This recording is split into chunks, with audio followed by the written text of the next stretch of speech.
जय जगन्नाथ दर्शक बंधु धर्मज्ञान टीवी यूट्यूब चैनल परिवार को आपण मान को स्वागत। जो मित्र माने हमारे चैनल को लाइक शेयर और सब्सक्राइब करिनांती से माने लाइक शेयर और सब्सक्राइब करने को कदापि भूलंतु नहीं।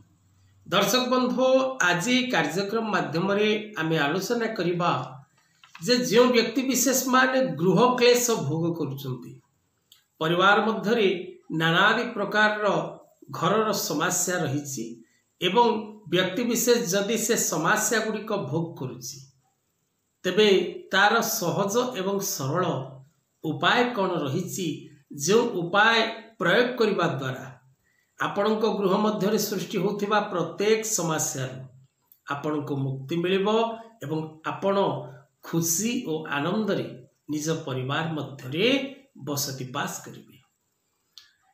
दर्शक बंधु आज जो टॉपिक टी आम रखीचे जे गृह क्लेश किपरि मिलिबो मुक्ति गृह समस्या किपरि आपण पाइबे मुक्ति घर समस्या मुक्ति पाइबा पई कौन रही सहज एवं सरल उपाय एवं किपरि निज घर मध्य चलुथिबा समस्या आपण पाइबे रक्षा ए समस्त विषय रे आजिर आलोचना। प्रथमतः दर्शक बंधु आमे जानिबा दरकार जे घरर मुख्य समस्या गुड़िक कौन पाई जड़े व्यक्ति गृह समस्या भोग करे आ व्यक्ति जतबले गृह समस्या भोग करे तार मुख्य कारण कौन पाई जड़े व्यक्ति सांसारिक जीवन रे गृहजनित समस्या भोग करे। दर्शक बंधु घर करिथिले पत्थर पड़िले सही यह गोटे एपरी धाड़ीर मर्यादा रही धाड़ीर जे संसार भितरे घर करिथिले पत्थर पड़िले सही ये जो पदटी ए पदरे संसार को संभाळिबा पई गोटे उपदेश दिया जाइछि जे जीवन रे परिवार मध्यरे संसार मध्यरे नानादि प्रकार कष्ट आसीबो विपद आसीबो एवं आपण से सब विपद को खातिर न करी आगु को माड़ी चलिबे। तब दर्शक बंधु आम प्रथम जानिबा जे कौन पाई परिवार मध्यरे अशांति देखा दिए कष्ट देखा दिए एवं विवाद देखा दिए कारण आमे जदि पारिवारिक कलह पारिवारिक अशांति बा पारिवारिक क्लेश विषय रे हेलो जय जगन्नाथ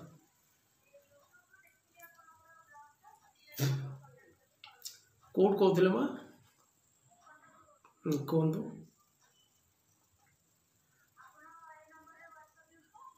आज्ञा हाँ पठे दिंतु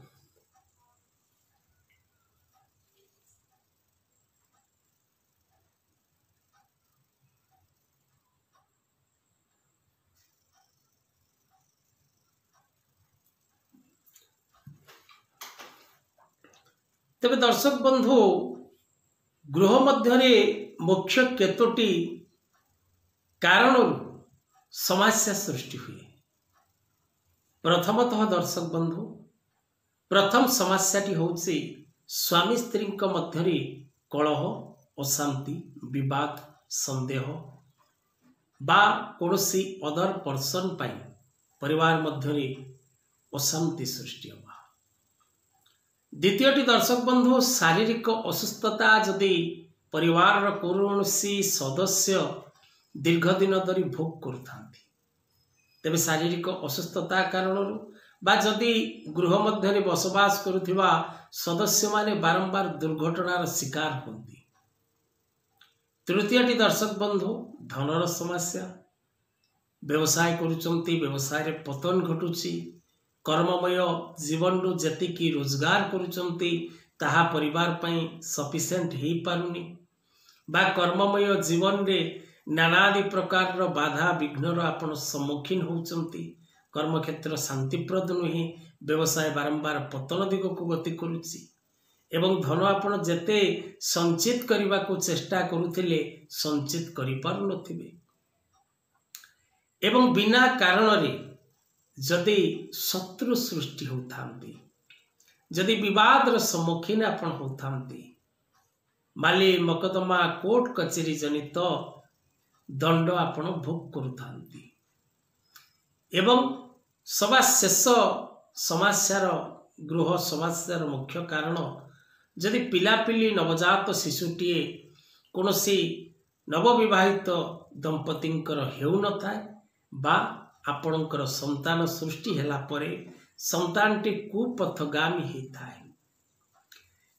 ये जो 5टी पॉइंट आमे रखिले कार्यक्रम माध्यम प्रायतः दर्शक बंधु गृह क्लेश बा गृह समस्या रो मुख्य ए 5टी कारण होता है। तेणु ए प्रकार जदि समस्या कौनसी व्यक्ति निज पारिवारिक जीवन बा सांसारिक जीवन रे भोग करुथांती तेबे आपनक पई आज कार्यक्रम माध्यम गोटे छोटिया उपाय कहूची दर्शक बंधु उपायटी मन रखिबे एवं ताकू आपण कार्य रे व्यवहार करबा को चेष्टा करिवे। यदि आपण उपायटी को व्यवहार न करूचंती तेबे कोनोसी प्रकार रो शुभ फल होता आपण प्राप्त करि न पारंती। गृह समस्या बा गृह कलह बा गृह अशांतिर मुख्य कारण मध्य आपणक गृहर वास्तु होता है। से विषय रे आपणक घरर केउ प्रकार वास्तु दोष थिले आपण गृह कलह बा क्लेश अनुभव करंती ताहा आगामी अध्याय आलोचना करिबा।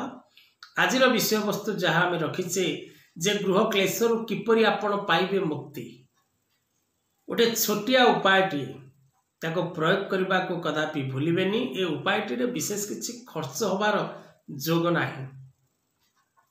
उपायटी होउछि आपण घरर जे मुख्य स्त्री लोक माँ हुंतु बहु हुंतु बा घरर मुख्य गृहिणी ए उपायटी करिवार आवश्यकता रहिछि।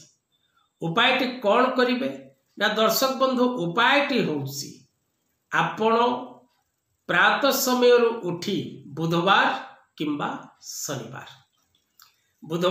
शनिवार दिन प्रातः समय उठी उषुना चाउल रे आपण जाऊ टिके प्रस्तुत करिवे।